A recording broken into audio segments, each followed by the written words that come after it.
Welcome back to my real estate podcast with David Liberator. I'm your host, and today we're diving into something that I think a lot of people get really curious about, especially when they're thinking about relocating or just managing their finances better.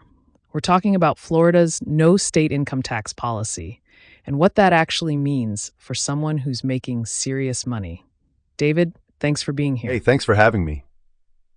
Yeah, this is such a hot topic right now, and honestly, the numbers are pretty eye-opening when you really break them down. A lot of people know Florida doesn't have state income tax, but they don't actually sit down and calculate what that means in real dollars for a high earner. Right? And I think that's the thing. People hear no state income tax and they're like, oh, cool, that's nice. But they don't really think about the actual impact on their bottom line. So walk me through this. What does that actually look like for someone making, say, six figures or more? Okay, so let's say you're making $200,000 a year. In a state like New York or California, you're looking at state income tax rates that can range anywhere from 9% to 13%, depending on which state. So that's roughly $18,000 to $26,000 a year going straight to the state. In Florida, that's zero. You keep all of it.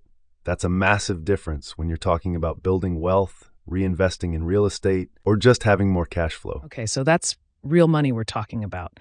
Like, that's not some theoretical thing. That's tens of thousands of dollars a year that stays in your pocket. But I'm guessing there's more to the story, right? Because states still need to fund things somehow. Exactly. So Florida funds itself through other mechanisms: sales tax, property taxes, corporate taxes, tourist taxes. The sales tax in Florida is 6%, which is actually pretty standard compared to other states. And yes, property taxes exist, but here's the thing. When you factor in the massive savings from no state income tax, that property tax impact is often still way ahead in your favor, especially if you're a high earner. So you're saying even with property taxes and sales tax, someone moving from a high tax state to Florida is still coming out way ahead? Like the math actually works? Absolutely. Let's do the math. That $200,000 earner saves $18,000 to $26,000 in state income tax.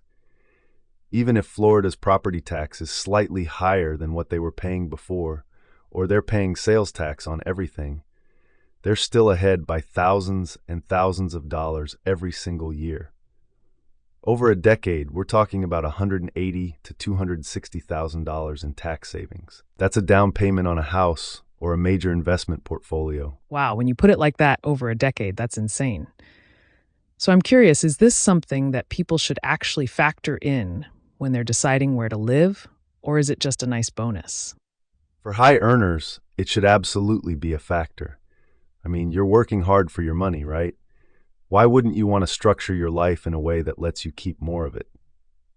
Now, obviously, Florida has to make sense for you personally, too. The lifestyle, the job market, the weather.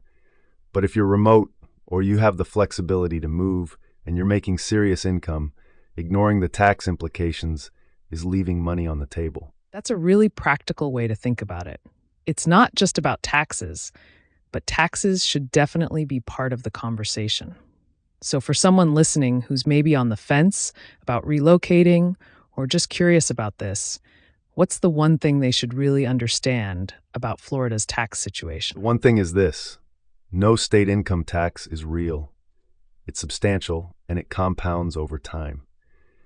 If you're a high earner, that's not a small thing. It's not just about this year, it's about what you can do with that extra money year after year. Invest it, save it, reinvest it in real estate. That's wealth building, and Florida makes that easy. I love that perspective. You're not just talking about saving money.